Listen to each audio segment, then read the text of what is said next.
I didn't cheat on my wife, but I made her believe I did. And when she finally confronted me, broken, crying, begging for the truth, I looked her in the eye and said 3 words that ended everything. Prove it. Then I disappeared. This is how a marriage ends when you beat a cheater at their own game. Every marriage has a last normal day. Mine was a Tuesday. I remember because Tuesday was Thai takeout night. Pad CUW for me. Drunken noodles for Sarah. Always splitting an order of spring rolls. We'd been doing that for 7 years, married, 10 years together. That particular Tuesday was February 4th. The weather in Denver had that crisp bite that makes you grateful for heated car seats and the promise of leftovers. I was 34, working as a software project manager at a mid-sized tech firm downtown. Sarah was 32, a marketing consultant who worked from our 2-bedroom condo in Cherry Creek North. We didn't have kids. We decided to wait, build our careers first, travel a bit more. All those reasonable, responsible decisions that couples make when they think they have all the time in the world. I worked late that Tuesday, a project deadline, the kind that actually matters. Got home around 8:15, and Sarah had already ordered the food. We ate on the couch, half watching some home renovation show, where people act shocked by problems that were obviously going to happen. It was comfortable, routine, the kind of evening that doesn't leave an impression because you assume there will be 10,000 more just like it. I was wrong. The next morning, I woke up before Sarah. 6:15, same as always. Made coffee, checked emails on my phone, the usual startup sequence for a Wednesday. Our laptop, the one we shared for streaming and casual browsing, was on the kitchen counter. Sarah had been using it the night before, something about updating her portfolio site. She'd forgotten to close it, forgotten to log out of her messages. The screen was asleep but not off. I wasn't snooping. That's important. I opened the laptop to check the weather, see if I needed to scrape ice off the windshield. The screen woke up, and there it was. A message notification. iMessage still logged into her account. The preview sat there in the top right corner, like a hand grenade with the pin already pulled. Derek H. Can't stop thinking about Saturday. 11:47 p.m. Sent while I was asleep next to her. They say ignorance is bliss. I say ignorance is just a countdown timer to devastation. I could have closed the laptop, could have walked away, pretended I'd never seen it, let whatever this was stay buried. But here's the thing about moments like that. You already know. Your brain has already done the math.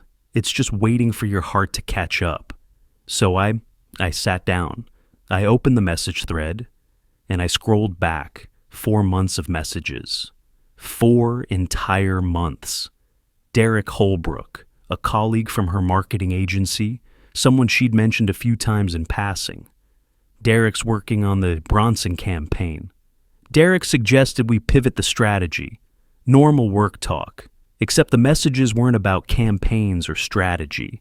They were about hotel rooms, about stolen afternoons, about a company retreat in Scottsdale in mid-February where things had finally happened, even though the messages showed it had been building since late October.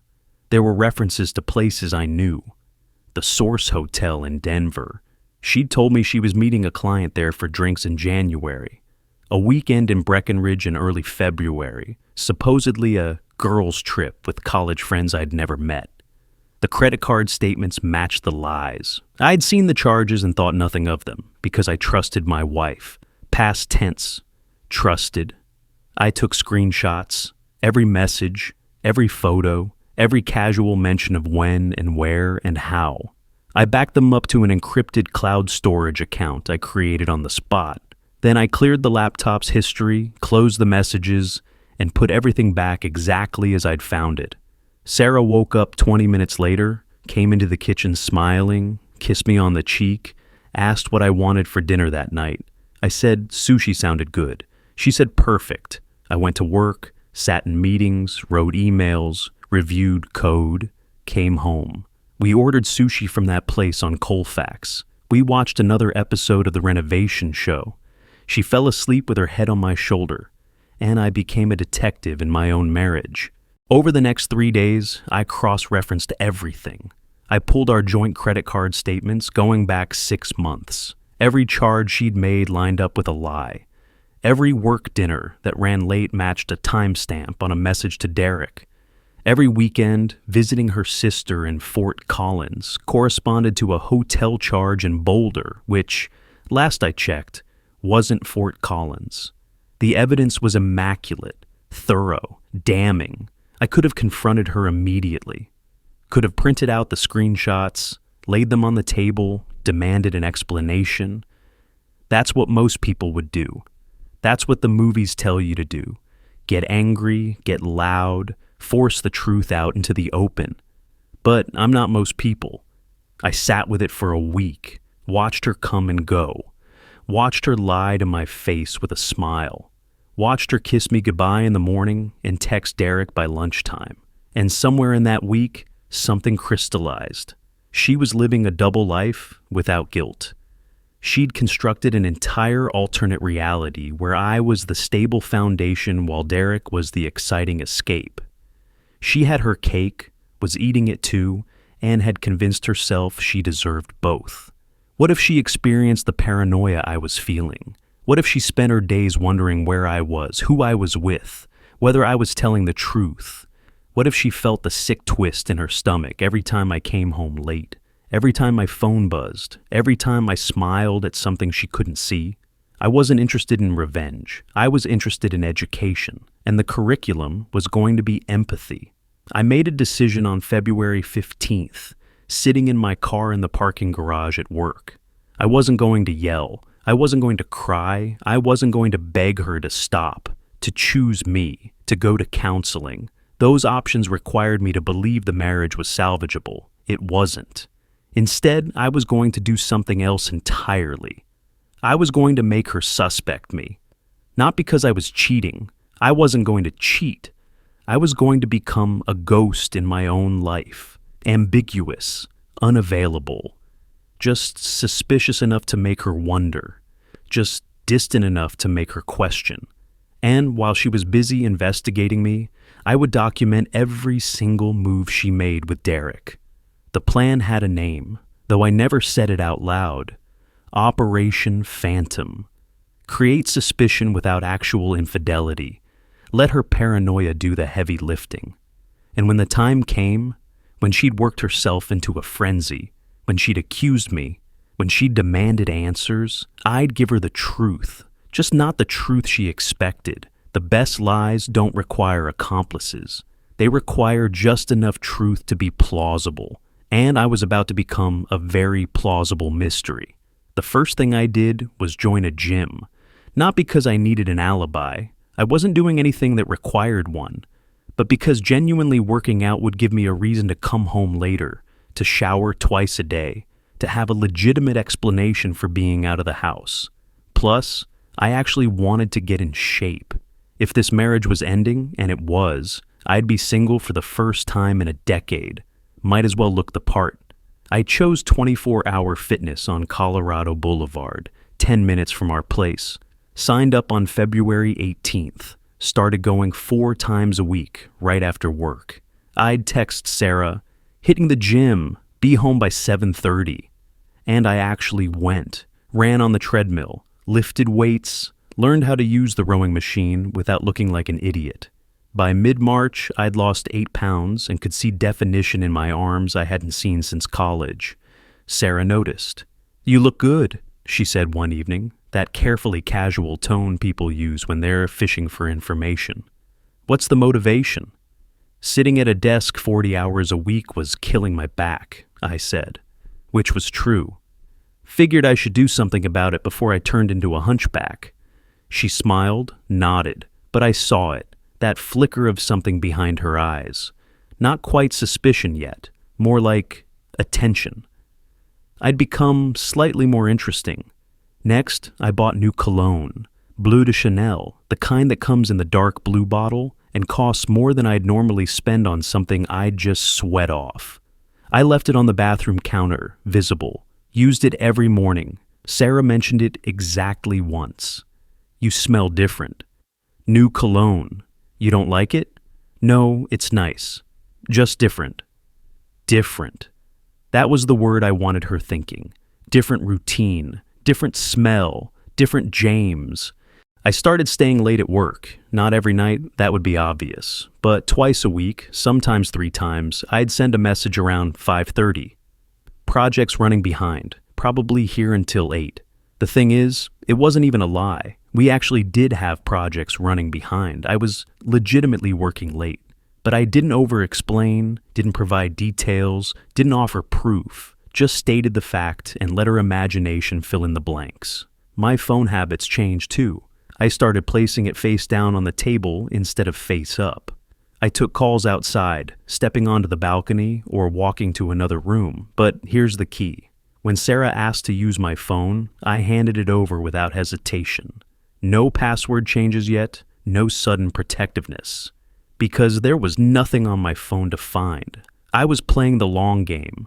The confusion this created was beautiful. She'd check my phone while I was in the shower. I knew because she'd put it back at a slightly different angle.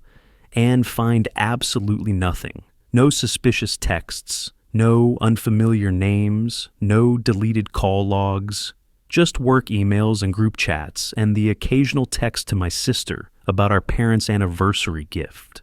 Innocent people don't act defensive. I had nothing to hide, so I hid nothing.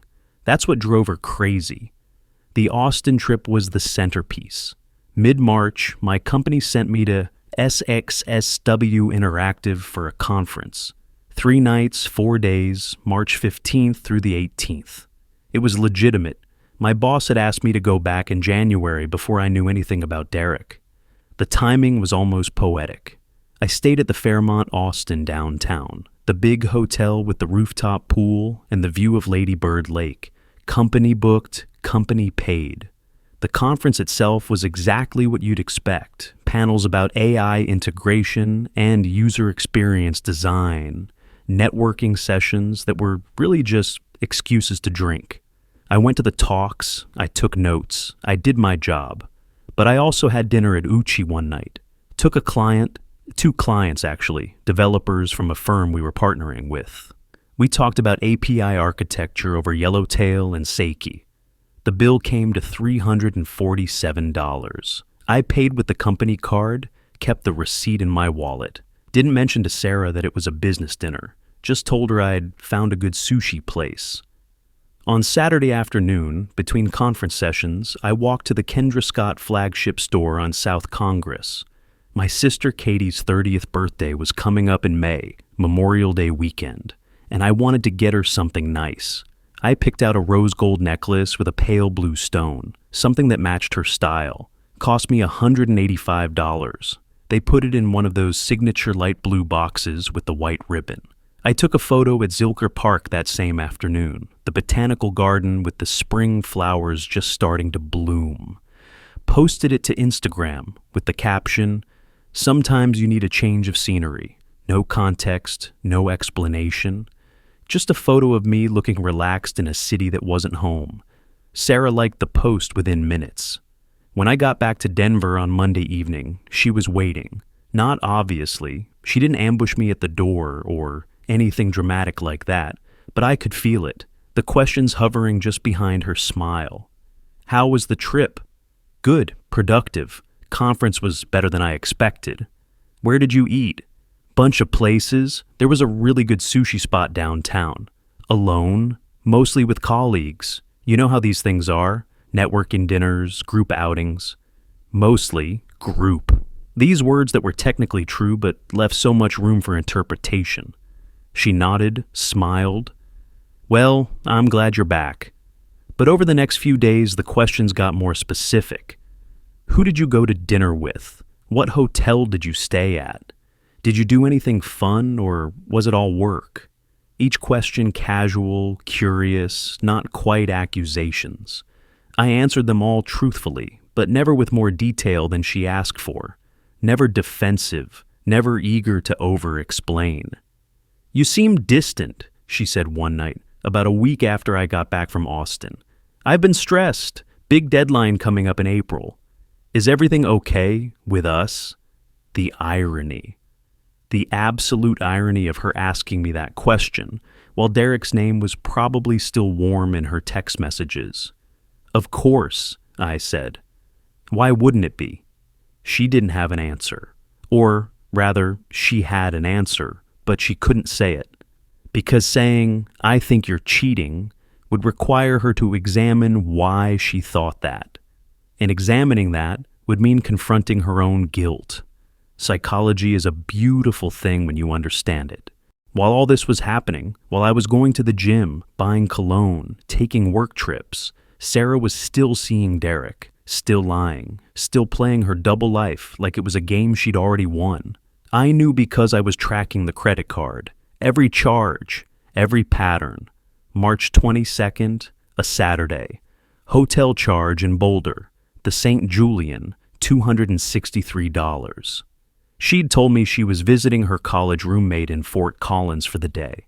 Boulder and Fort Collins are not the same city. Boulder is south. Fort Collins is north. It's an hour-and-a-half difference minimum. March 29th. The Crawford Hotel at Union Station in Denver. She'd said she was meeting a client for lunch that ran long. The charge came through at 4:15 p.m. Lunch doesn't run until 4:15 unless it stops being lunch. The hypocrisy was almost impressive. She was investigating me for the crime she was actively committing. She was lying to me while trying to catch me in a lie. She was playing detective while being the criminal. Textbook projection. The guilty always assume everyone else is guilty too. I said nothing. Did nothing. Just watched, documented, waited. Then came the jewelry box. Katie's birthday was May 26th, Memorial Day weekend. I gave her the necklace early at a family dinner on May 15th, our parents' place in Littleton, the usual Sunday gathering. Katie opened the gift, loved it, put it on immediately. My mom took photos. Someone posted them to the family Facebook group later that night. Sarah had been invited to the dinner. She declined, said she had a work deadline, needed to stay home and finish a proposal. I didn't argue, didn't press, just kissed her goodbye and went without her. She spent that weekend with Derek in Vail. I know because the credit card showed a charge at the Four Seasons there. $512 for one night. Must have been nice. But here's where it gets interesting. I'd bought the necklace back in March, right? Kept it in the Kendra Scott box in my car, planning to wrap it later. And on May 18th, 3 days after Katie's birthday dinner, I forgot to take the empty box out of my car. Left it in the center console, clearly visible. Sarah found it that evening. I know she found it because when I got home from work, she was quiet. Too quiet. That specific kind of silence that screams louder than words. She didn't ask about it directly, not yet. But I could see the wheels turning. She'd seen the Facebook photos from the family dinner. The dinner she'd skipped. She'd seen Katie wearing the necklace. She knew the timeline, but she also knew I'd bought the necklace 2 months before Katie's birthday. Why so early? Why keep it in the car? Was there another one? For someone else? The math didn't add up in her head because she was trying to solve for X when X didn't exist. I didn't explain, didn't mention the box, just let it sit there in her mind, a splinter she couldn't dig out. The best traps are the ones that set themselves. By the end of May, I could see it written all over her face every time I walked through the door. Suspicion, doubt, that gnawing anxiety that comes from knowing something's wrong but not being able to prove it. She wanted to ask, wanted to accuse, but she couldn't. Because what if she was wrong? What if she destroyed our marriage over her own paranoia? The irony, of course, was that she'd already destroyed our marriage 5 months ago. She just didn't know I knew. I was living my life, improving myself, going to work, going to the gym, being the husband I'd always been, maybe even a better version. And she was drowning in certainty built on sand. I wasn't lying. I was just letting her tell herself a story. And the story she was telling herself was eating her alive. Sarah's investigation of me began in earnest the first week of June. I know the exact date because that's when she started writing down my car's odometer reading. I'd come home from work, park in our assigned spot in the garage, and the next morning, the number would be slightly different on the little notepad she kept in her purse. She thought she was being subtle. She wasn't. She went through my gym bag. I'd find it zipped differently than I'd left it, my towel refolded in a way I never folded it. She checked my jacket pockets. I started leaving receipts from the grocery store and gas station in them, just mundane evidence of a mundane life. She'd take them out, examine them, put them back slightly off from where they'd been. On June 3rd, I noticed she'd installed Find My Friends on both our phones without asking. Just sent me an invite that I accepted without comment. Why wouldn't I? I went exactly where I said I was going. Work, gym, home, sometimes the grocery store, once to Home Depot to buy a replacement filter for the furnace. My location data was the most boring surveillance footage imaginable. But here's what made it fascinating. The more she checked, the more paranoid she became. Because innocent people don't act this consistently innocent. In her mind, I had to be cheating. All the signs were there. The new routine, the cologne, the distance. So if I was cheating and she couldn't find evidence, that meant I was good at hiding it, which meant I was even more dangerous than she'd thought. The logic of the guilty is a maze with no exit. I'd catch her staring at me sometimes, over dinner, or while we were watching TV, or in that moment right before sleep, when you're supposed to be at your most vulnerable.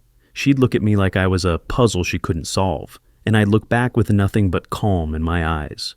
"What?" I'd ask. "Nothing," she'd say. "Just thinking." "About what?" "Work stuff." "Work stuff, right?" On June 7th, she asked to use my phone while hers was charging.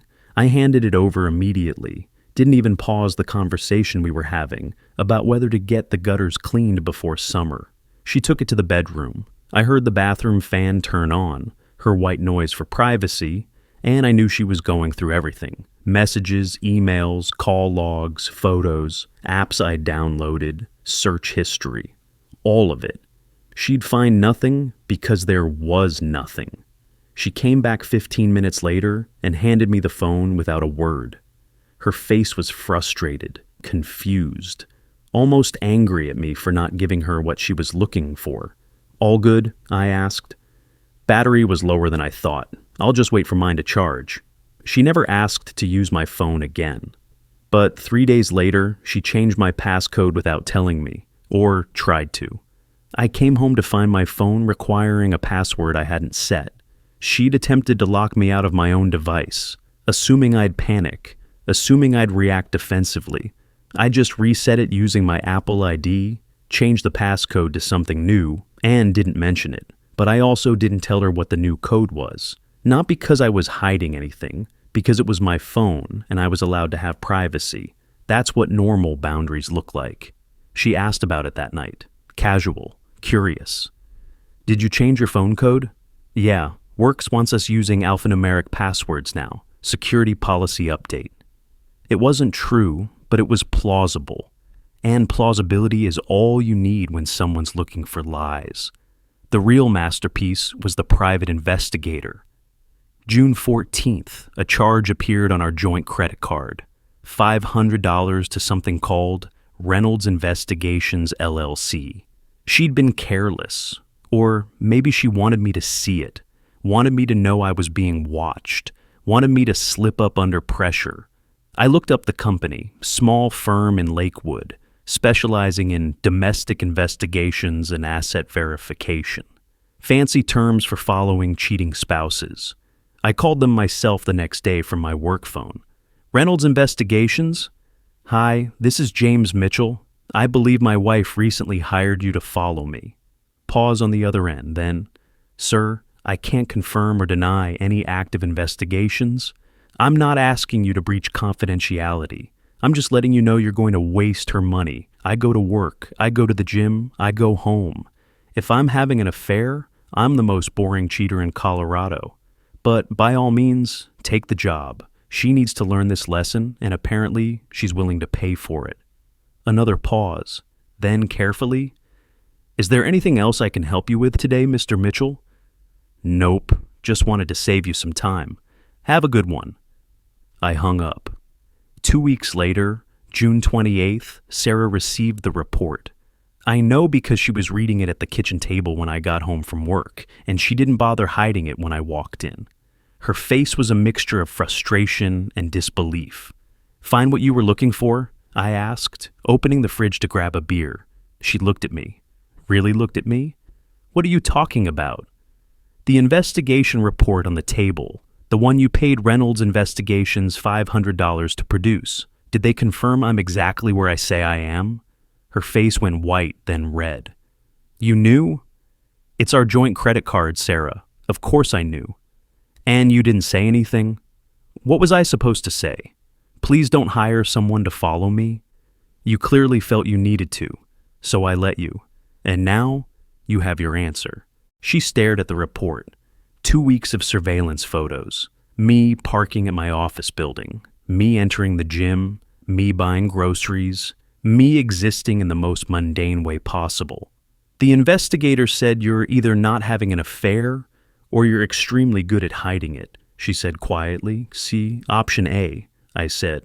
I'm not having an affair. Then why have you been so different? Define different. Distant, secretive, changed. I took a long drink of my beer. I started exercising because sitting at a desk was killing my back. I bought cologne because I was tired of the old one. I work late because we have deadlines. I keep my phone private because it's my phone. None of that is secretive. That's just me living my life. If you're reading something else into it, maybe that says more about you than it does about me. The implication hung there. She heard it. I could see it register, but she couldn't follow that thread without unraveling her own lies, so she dropped it. I just feel like I don't know you anymore, she said, then asked me questions, real ones, instead of hiring strangers to follow me. She didn't ask questions because she didn't actually want answers. She wanted confirmation of a story that didn't exist. The social fallout started around the same time.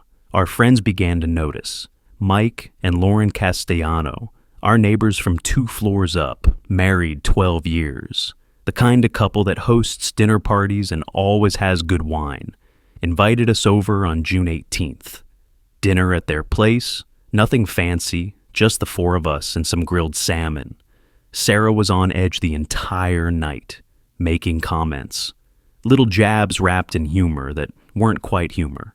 James is so mysterious these days, she said during the appetizer course, that bright fake smile plastered on.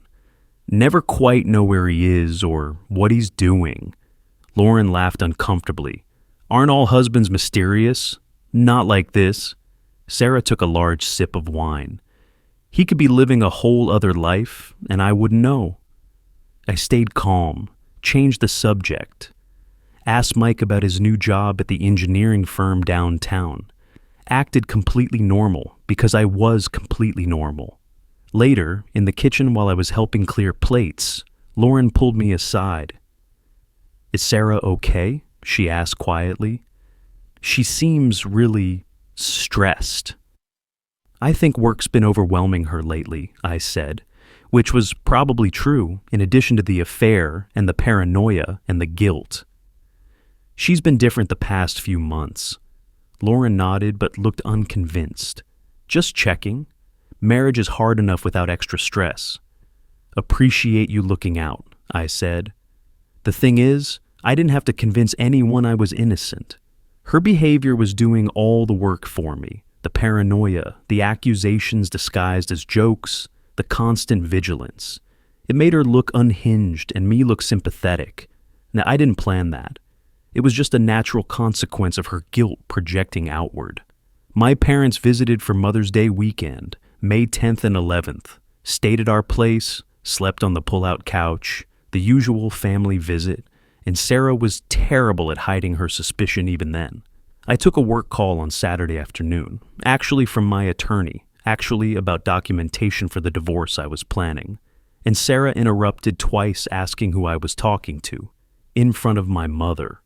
At one point, she literally took my phone out of my hand and looked at the screen to see if the call was still active.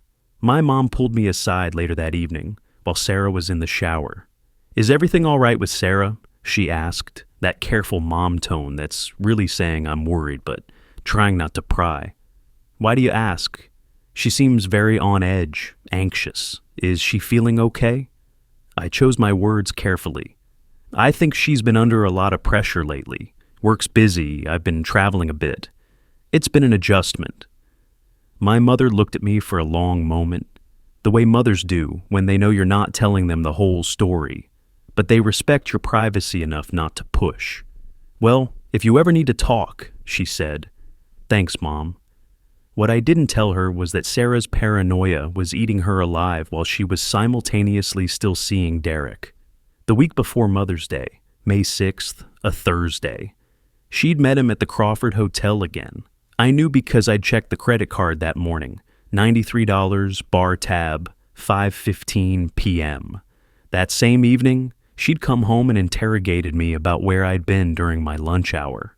I'd been at my desk eating a sandwich I'd brought from home, but she didn't believe me, wanted to know who I'd texted, why I'd smiled at my phone earlier in the week, whether the shirt I was wearing was new. The irony was suffocating. While she was accusing me, Derek's name was probably still sitting in her recent messages. While she was demanding transparency, she was actively lying about where she'd been that afternoon. Every accusation was a confession she didn't realize she was making. I almost felt bad for her. Almost. Then, Memorial Day weekend arrived, May 24th through the 26th. Our family gathering at my parents' house in Littleton, the one where I'd given Katie her birthday necklace. The one Sarah had skipped claiming work deadlines. Except Sarah hadn't been working that weekend. She'd been in Vail with Derek. The Four Seasons. The charge I mentioned earlier. She'd lied to me, lied to my family, and spent 3 days with her affair partner while I made excuses for her absence. When I got home Sunday evening, she asked how the party was, if Katie liked her gift, whether my parents had asked about her.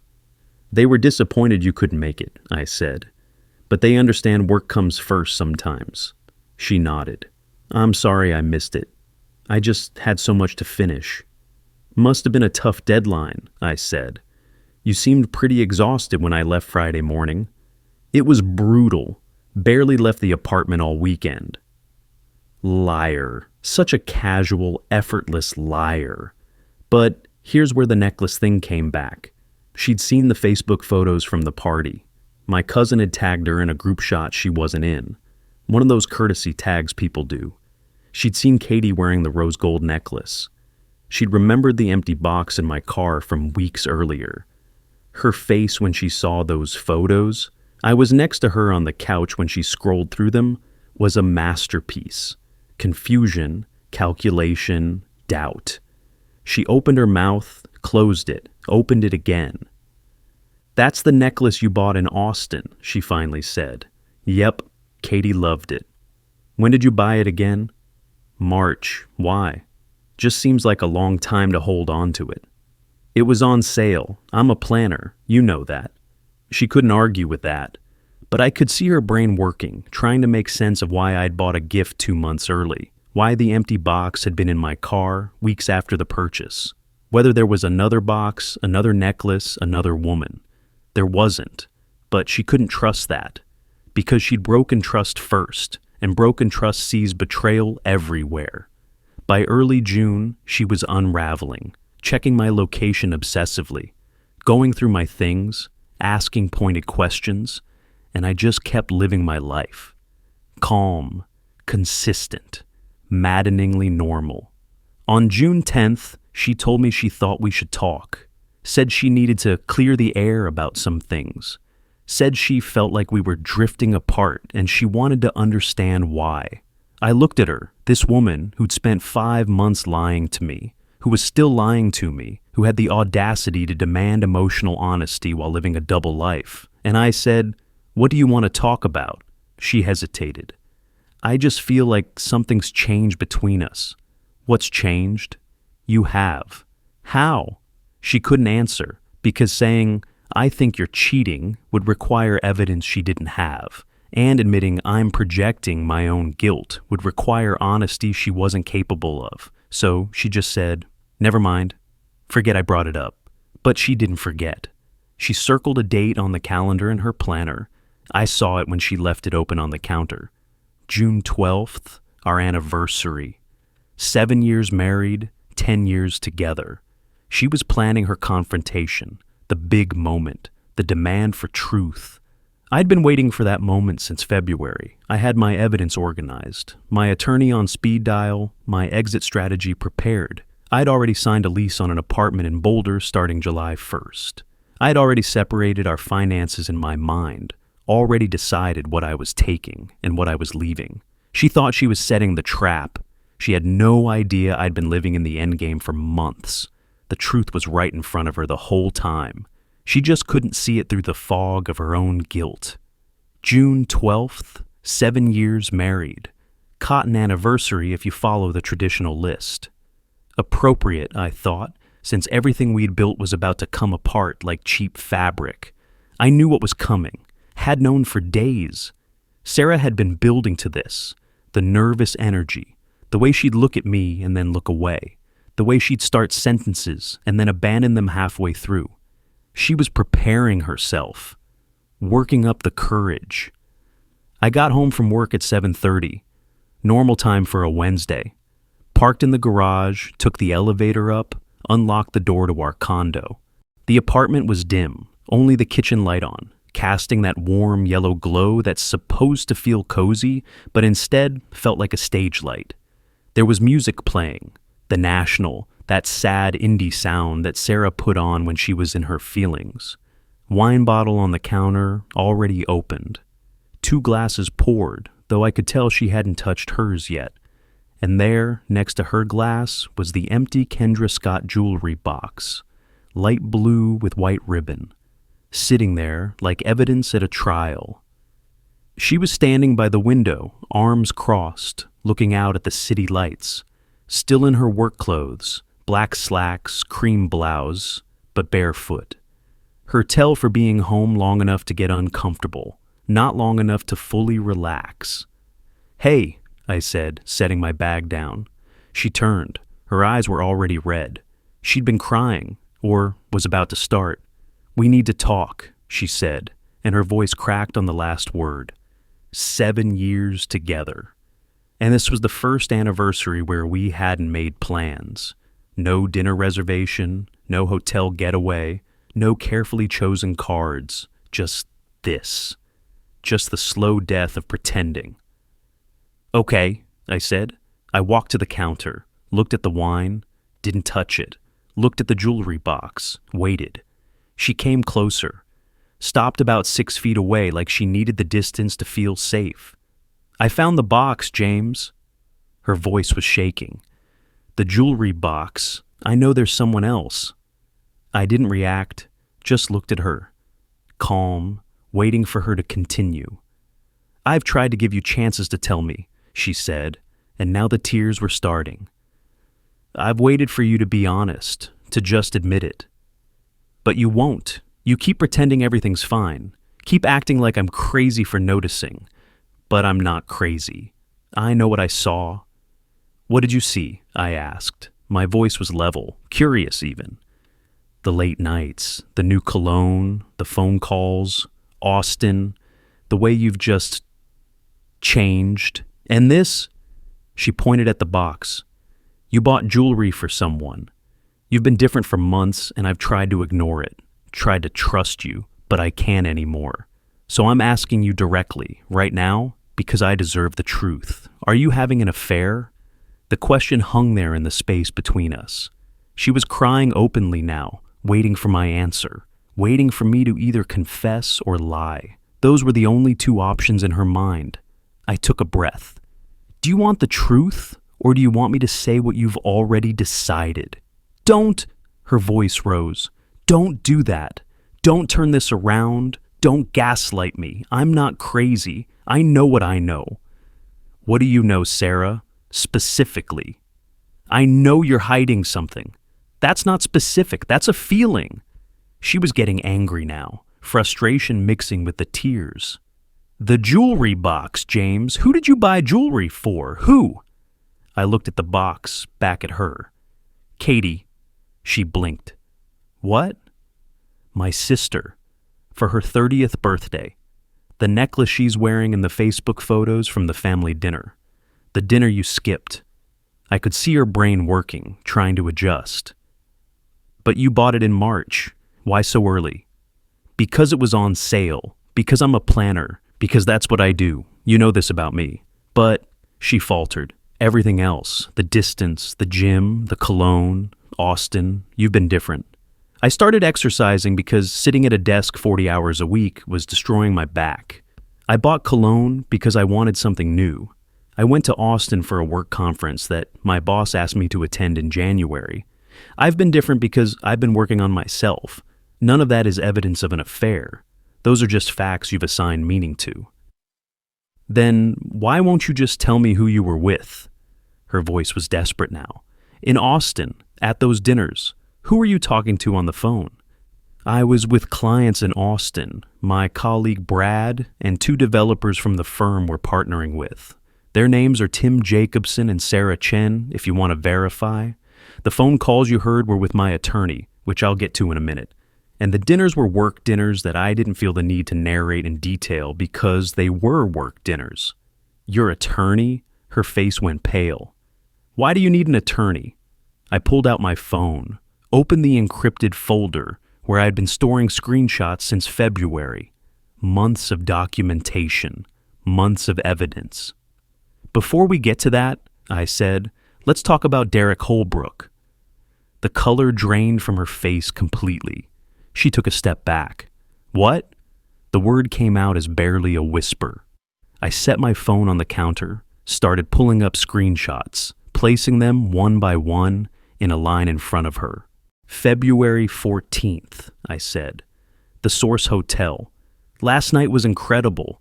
When can I see you again?" Another screenshot. "March 3rd. I can't stop thinking about Scottsdale. We should have done this sooner." Another. "March 19th. Meet me at the Crawford at 4. I need to see you." Another. "April 10th. The St. Julian in Boulder. You told me you were visiting your college roommate in Fort Collins. This charge says otherwise." I kept going, laying them out. Every message, every hotel charge, every lie she'd told while she was demanding truth from me. "May 6th. The Crawford Hotel again. $93 bar tab at 5:15 p.m. You came home and asked me where I'd been during lunch." "May 24th through 26th. Memorial Day weekend. 4 Seasons in Vail. $512. You told me you had a work deadline. You told my parents you were sorry you couldn't make Katie's party. You were in Vail with Derek." Her face was white. Her hands were shaking. She opened her mouth, but no words came out. "You've been lying to me for 5 months, I said. My voice was still calm, still controlled. "And you spent the last 2 months accusing me of doing exactly what you were doing. So let me ask you a question, Sarah. How long were you planning to keep lying to me while you investigated me for lying to you? How long were you going to let me be the villain in a story where you were the one breaking vows?" "James," her voice broke completely. "I'm sorry. I'm so sorry. It was a mistake. It didn't mean anything. I'll end it. I'll end it right now. We can fix this. We can go to counseling. There's nothing to fix. Please." She was sobbing now, full body-shaking sobs. "Please don't do this. I made a mistake. People make mistakes. You tricked me. You made me think you were cheating so you would what?" I cut her off. "Feel guilty, feel paranoid, feel what I've been feeling since February 5th when I opened that laptop and saw Derek's message. You didn't accuse me because I made you suspicious. You accused me because your own guilt was eating you alive and you needed to project it somewhere. That's not... It is. You know it is. Every question you asked me was a confession. Every accusation was projection. You hired a private investigator to follow me while you were meeting Derek at hotels. The hypocrisy is almost impressive. She collapsed onto one of the kitchen chairs, face in her hands, crying so hard she could barely breathe. I felt nothing. No satisfaction, no anger, just a cold, clear certainty. "I'm filing for divorce," I said. "My attorney will contact yours. I'm staying at a hotel tonight. I'll be moved out by the end of the month." She looked up, mascara running down her face. "You never cheated this whole time?" "I never cheated." "Then why? Why did you let me think you did? Why did you put me through this?" I looked at her. This woman I'd loved, this woman I'd built a life with, this woman who'd chosen to destroy it all, and then tried to make me the destroyer instead. Because you needed to understand what betrayal feels like from the other side. You needed to experience the doubt, the paranoia, the sickness of wondering if the person you love is lying to your face every single day. You needed to feel what I felt. That's why. "That's cruel," she whispered. "Maybe, but you'll spend the rest of your life wondering if I'm telling you the truth about not cheating, won't you? You'll always have that doubt, that question in the back of your mind. What if he's lying? What if there was someone? And you'll never know for sure. You broke trust, Sarah. This is what broken trust looks like from the other side. You destroyed the one thing that makes a marriage work, and now you get to live with that destruction. Enjoy the view." I picked up my phone, put it in my pocket, walked to the bedroom, and grabbed the overnight bag I'd already packed and hidden in the back of the closet 3 days ago. She was still crying when I walked back through the kitchen, still sitting in that chair, surrounded by printed screenshots of her own lies. "James, please." I stopped at the door, didn't turn around. "My attorney's name is Daniel Friedman. He'll be in touch." "I love you," she said, desperate, broken. "No, you don't. You love the stability I provided while you had your fun. There's a difference." I walked out, closed the door behind me, got in my car, drove to the Hyatt downtown, checked in, went up to my room, sat on the bed, and finally, for the first time since February, I let myself feel it. Not anger, not sadness, just the profound relief of not having to pretend anymore. 7 years, cotton anniversary. Everything unraveled right on schedule. The week between the confrontation and my disappearance was surprisingly bureaucratic. Turns out ending a marriage requires a lot of paperwork. I stayed at the Hyatt downtown for 5 nights. Room 847, corner view overlooking the city. Worked from my laptop during the day. Ordered room service at night. Slept better than I had in months. No pretending. No watching what I said. No calculating every word. Just silence and the low hum of the air conditioning. Daniel Friedman, my attorney, had his office in the Republic Plaza building, 43rd floor, windows overlooking the Rockies. I'd contacted him back in March, right after I'd formulated the plan. He'd been preparing the divorce filing ever since, waiting for my signal. "Adultery with documented evidence," he'd said during our first meeting, reviewing the screenshots I'd shown him. "This is about as clean as these things get.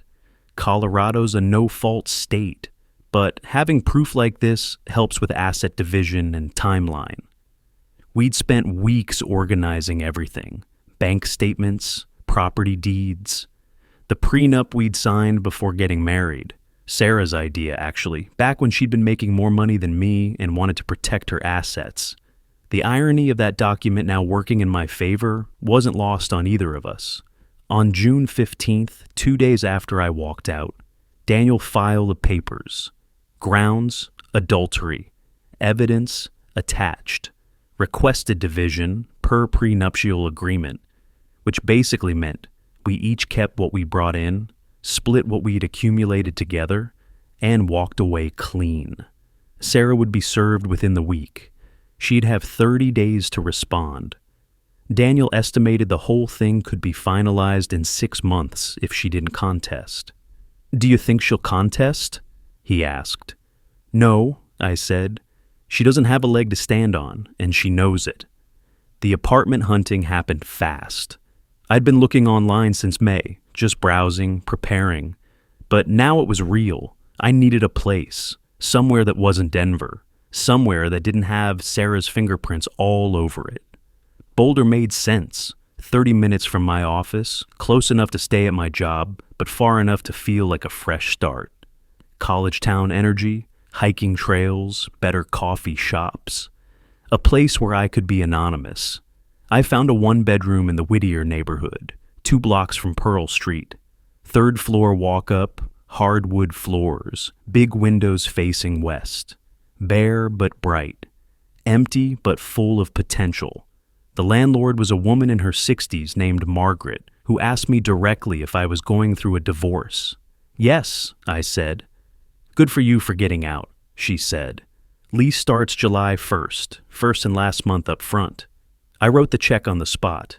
June 30th was moving day. I'd coordinated it carefully.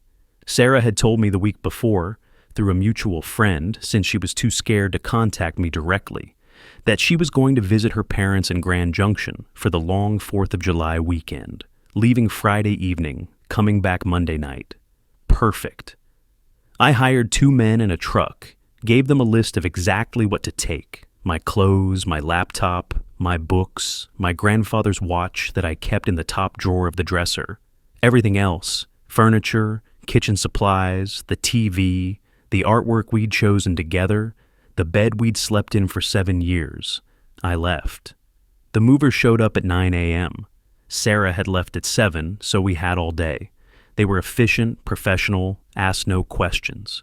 By noon, my entire life fit in the back of a 16-foot truck. But before I left, I did 2 things. First, I cleaned, vacuumed every room, wiped down the counters, scrubbed the bathroom, made the bed with fresh sheets, did the dishes, even though none of them were mine. I wanted the place immaculate, wanted my absence to be surgical, not a mess left behind, not chaos, just nothing. Like I'd been carefully extracted, leaving no trace of damage except the empty space where I used to be. Second, I left her a gift. On her nightstand, I placed my wedding ring inside the empty Kendra Scott jewelry box, the same box she'd used as evidence of my infidelity, the same box that had started her spiral. I put the ring inside, closed it with the white ribbon, and left a note on top. The note was handwritten. Simple. 4 sentences. For your collection of beautiful lies. I hope Derek appreciates what he's won. This is what honesty looks like when you've destroyed trust. Goodbye, Sarah. I set it there, right next to the lamp she always kept on because she was afraid of the dark. Then I walked out. Locked the door, left my keys on the kitchen counter, got in my car, already packed with the things the movers couldn't take, and drove to Boulder. The apartment felt enormous and empty when I arrived. The movers had set up my bed, stacked my boxes against the wall, arranged my minimal furniture in a way that emphasized how little I actually owned. I'd been living in Sarah's world for so long, I'd forgotten what my own looked like. Bare, quiet, mine. I spent July 1st unpacking, July 2nd shopping for basics, towels, dishes, a coffee maker, July 3rd setting up utilities and internets and forwarding my mail, all the small administrative tasks of building a new life. And then came July 4th, Independence Day. The irony was so obvious it was almost embarrassing, but sometimes life hands you symbolism on a silver platter, and you just have to accept it. I spent the morning hiking at Chautauqua Park, the trails beneath the Flatirons, alone, listening to nothing but my own breathing and the sound of my boots on dirt. Got back to the apartment around 4, showered, made a sandwich, grabbed a 6-pack of Fat Tire from the fridge. My building had roof access. Margaret had mentioned it when she'd shown me the place. Great for sunsets and fireworks, she'd said. So at 8 p.m., I went up. The roof was gravel and tar, hot from the day's sun. A few fold-out chairs left by other tenants. I set my beer down, sat in one of the chairs, and waited. Boulder does fireworks over the reservoir, a few miles north. From the roof, I could see the whole valley, the mountains dark against the purple sky, the city lights starting to flicker on as dusk settled in. Families started gathering on nearby roofs. I could hear laughter, music, the sounds of people celebrating. A couple on the next building over were taking selfies, kissing between shots, young and happy and unaware of how fragile that happiness was. 1 year ago, I'd watch fireworks with Sarah, downtown Denver, surrounded by crowds, her hand in mine. She'd leaned her head on my shoulder during the finale, and I'd thought about how lucky I was. Now, I was alone on a roof in Boulder with a six-pack and a fresh start. The fireworks started at 9. Explosions of color over dark water, the booms echoing off the mountains. They were beautiful, objectively beautiful, red and gold and silver cascading across the sky, each burst followed by the collective ooh of thousands of people I couldn't see. My phone buzzed, unknown number, then again and again. I didn't look. By the time the finale hit, that rapid-fire sequence where they launch everything at once, the sky's so bright it's almost daylight. I'd finished 3 beers and was working on the 4th. The fireworks ended, the crowd noise faded, the smoke drifted away, and I sat there in the quiet, watching the last traces of light dissolve into darkness. Independence Day. The fireworks were beautiful. They were also loud enough to drown out the silence where a marriage used to be. I went back downstairs around 10:30, checked my email. 3 messages from Daniel. Sarah's attorney made contact. She received the papers yesterday. She wants mediation. She's trying to reach you through mutual friends, advising them to tell her to go through official channels. Let me know how you want to proceed. I can handle everything from here, if you prefer. I replied, no mediation needed. I'll sign anything that finalizes this quickly and cleanly. Handle it all through official channels. No direct contact.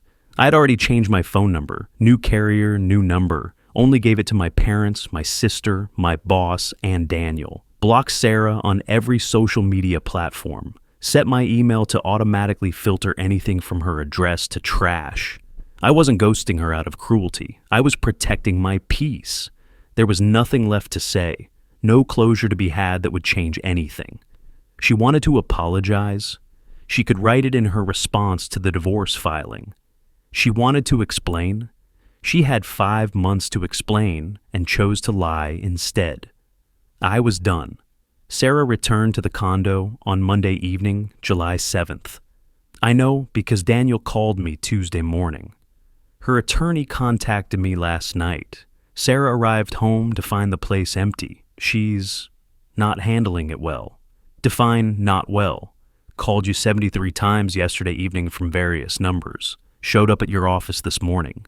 Security had to escort her out. She's texting your coworkers, contacting your family, demanding to know where you are.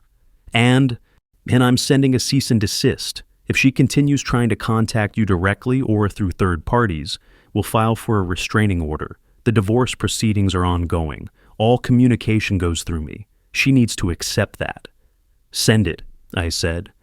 The letter went out July 8th. By July 10th, the contact stopped.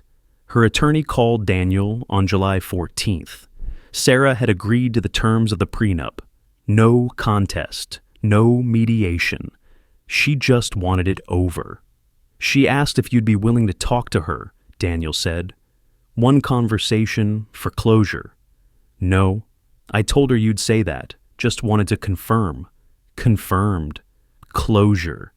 Everyone wants closure, like there's some magic conversation that makes betrayal hurt less. Some perfect set of words that undo lies and rebuild trust. There isn't. Closure isn't something someone gives you. It's something you give yourself when you decide to stop waiting for an apology that will never be enough. I'd already closed that door. She was just now realizing it was locked from the outside. An empty apartment isn't the same as an empty home. One is a space. The other is a haunting. Sarah got the haunting. I got the space. And for the first time in months, I could finally breathe. 6 months later, I was a different person. Or maybe I was just finally the person I'd been, before I'd spent 7 years accommodating someone else's lies. January 8th, 2026. New year, new chapter. All those cliches that people say but rarely mean. Except this time, they were true. Boulder had been good to me. The job, still the same company, still managing projects, but now I was working hybrid from their satellite office in Boulder instead of commuting to Denver. They had been understanding about the divorce, about the need for distance. My performance hadn't suffered. If anything, I was sharper, more focused. Turns out not living a double life yourself or managing someone else's frees up a lot of mental bandwidth. I'd been promoted in November, senior project manager, 12% raise, corner desk with a view of the mountains. The kind of career advancement that happens when you're not distracted by a failing marriage. Physically, I was in the best shape of my life, still going to the gym 4 times a week, but now it wasn't part of a strategy. It was just habit. Good habit. I'd lost 23 pounds since February, put on muscle, could run a 5K without feeling like my lungs were going to explode. The compliments from coworkers had gone from, "You look good," to, "What's your secret?" The secret was rage, I didn't say. Rage and a very structured workout plan. I was dating. Casually. Nothing serious yet. A yoga instructor named Emma, who I'd met at a coffee shop in October. We'd been seeing each other once or twice a week. Dinners, hikes, a concert at the Boulder Theater. She knew I was divorced, knew it was recent. Didn't push for details I wasn't ready to give. "You're emotionally unavailable in a very polite way," she had said after our 4th date, not unkindly. It's actually kind of refreshing. Most divorced guys are either desperate to jump into something new, or they spend the whole time trash-talking their ex. "I'm just not ready to be all in yet," I'd said. "I can respect that. Let me know when you are, or don't, either way." I liked her. Liked that she didn't need me to be healed or whole or ready. Liked that she was okay with ambiguity. But I was also in therapy. Weekly sessions with a psychologist named Dr. Patricia Morgan, office in a converted Victorian on Spruce Street. I'd started going in August after the divorce was finalized. Not because I was broken, I didn't feel broken, but because I wanted to make sure I wasn't fooling myself about that. "Tell me about the plan," she'd said during our 3rd session. "The one where you made your wife think you were cheating." I'd walked her through it. The gym, the cologne, the Austin trip, the jewelry box, all of it. "And how do you feel about it now?" she'd asked. "Justified," I'd said. She was lying to me for months. She got to experience what that felt like. "Do you think she learned anything from it?" "I don't know. I hope so." "Do you think you learned anything from it?" That question had stayed with me for weeks. I learned through Mike Castellano, the neighbor who had had us over for dinner back in June. What happened to Sarah after I left? Mike and I still talked occasionally. He'd respected my boundaries, never pushed for details, but he'd stayed in touch. December, coffee catch-up, the kind of thing old friends do. "Sarah's had a rough time," he said carefully, stirring sugar into his cappuccino. "I'm not telling you this to make you feel bad or to advocate for her. Just thought you might want to know." I did and didn't want to know, but I nodded for him to continue. She and Derek tried to make it work. After everything came out, lasted maybe 6 weeks, his wife found out, from someone at their office, apparently there'd been rumors, and filed for divorce too. Derek wanted to be with Sarah, make it official, I guess, but reality isn't as exciting as an affair, I finished. "Yeah, they broke up in early August. Pretty messy from what I heard. Sarah's still in Denver. Had to move to a smaller place in Cap Hill. Lost some friends in the divorce. You know how that goes? People pick sides." I did know. I'd lost friends too. Sarah's college roommate, the couple we'd gone to Aruba with in 2023, a few others who'd decided that what I'd done was manipulative and cruel, and they couldn't support that. I didn't argue with them. Everyone gets to draw their own moral lines. "She's in therapy," Mike continued. Lauren ran into her at Whole Foods in November, said she seems smaller somehow, sad but self-aware. She apparently acknowledged what she did was wrong, said she understood why people were angry. Good, I said, and I meant it, not in a vindictive way, in a genuine, I hope she grows from this way. She got promoted at work, weirdly enough, made partner in October. Lauren thinks she's throwing herself into her career to avoid dealing with everything else. That tracks, I said. Have you talked to her at all? No, and I don't plan to. Mike nodded, didn't judge. Fair enough. What Mike didn't know, what I didn't tell him, was that Sarah had tried to reach out. January 3rd, 5 days ago. An envelope arrived at Daniel's office, forwarded to me with a note. She found a loophole. Sending through legal channels technically isn't violating the no contact. Your call on whether to read it. I'd sat with the envelope for 2 days before opening it. Heavy paper, her handwriting on the front, 3 pages inside, handwritten. Her real handwriting, not the careful script she used for thank you notes. The slightly messy slanted cursive she used when she was being genuine. I read it twice. It was an apology. A real one. Not, I'm sorry you were hurt, but I'm sorry I hurt you.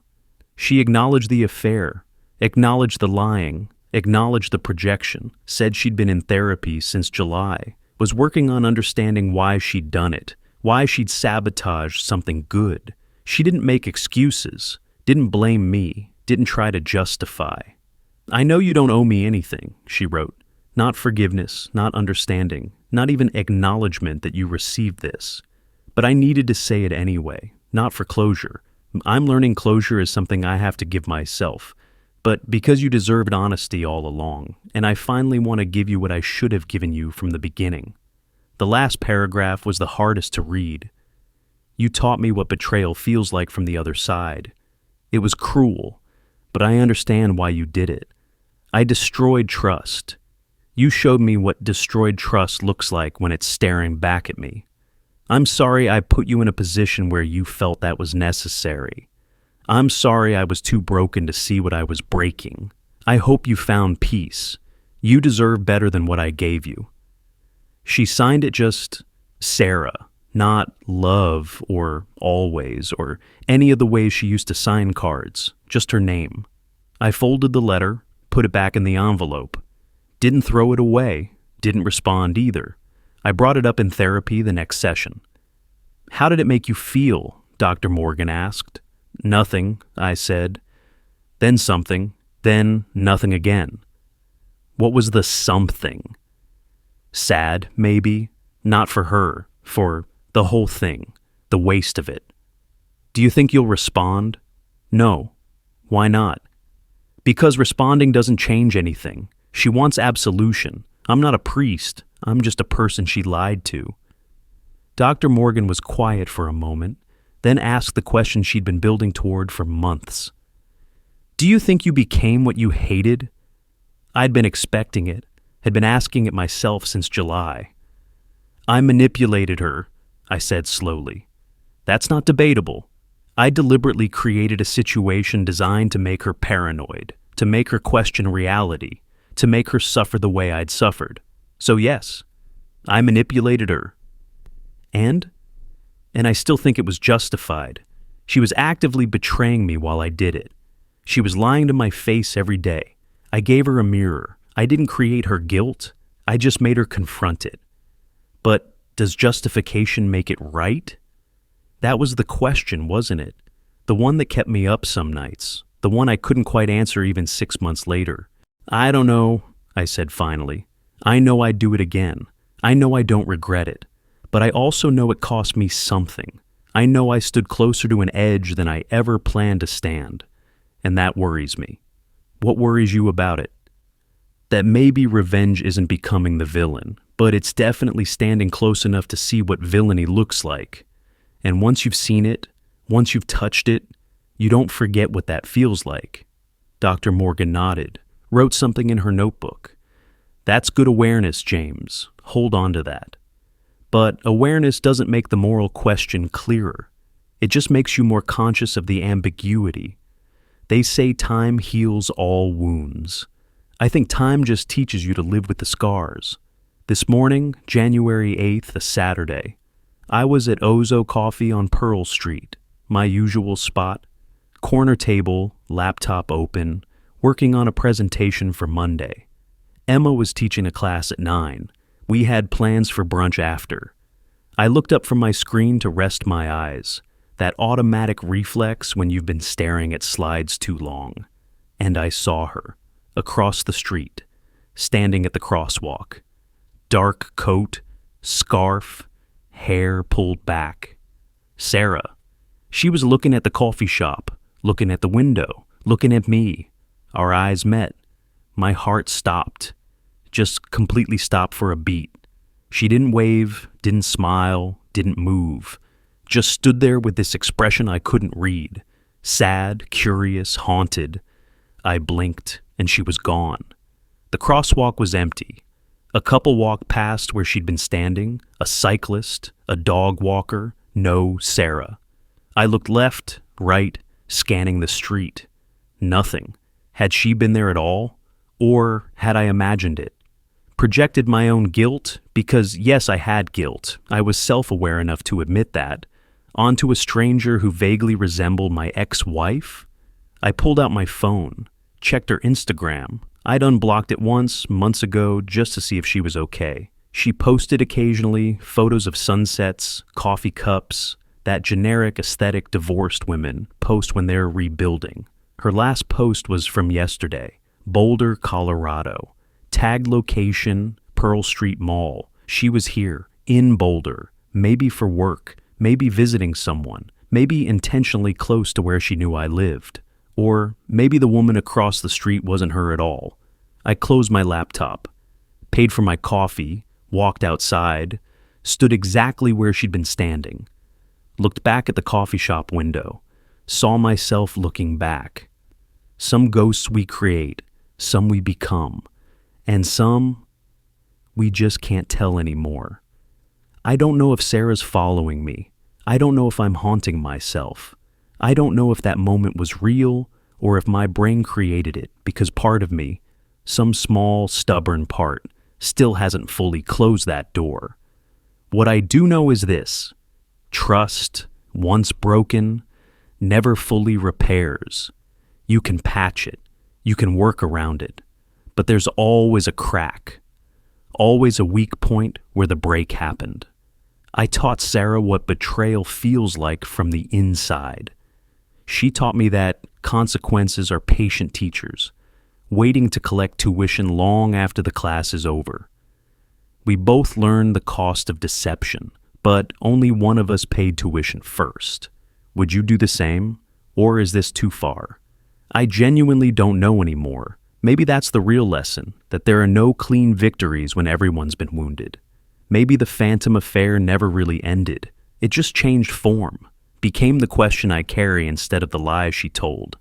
Maybe we're both ghosts now, haunting different streets in the same city, occasionally catching sight of each other across crosswalks and wondering if the other is real. Or maybe I'm just tired, and that was a stranger, and I've spent so long looking over my shoulder that I'm seeing threats where there aren't any. Either way, I'm going to brunch. Emma's waiting. Life continues. The past is the past. Until it shows up at a crosswalk, looking right at you, and disappears before you can decide if you want to chase it or run from it. Some questions don't have answers. Some doors don't fully close. Some stories don't end. They just pause, waiting to see if anyone's brave enough or foolish enough to write the next chapter. I'm not writing it, but I'm not throwing away the pen either. That's not closure. That's just learning to live in the space between. This is a story, not advice. If you're facing infidelity or betrayal in your relationship, please seek professional counseling, legal guidance, or talk to someone you trust. Revenge doesn't heal.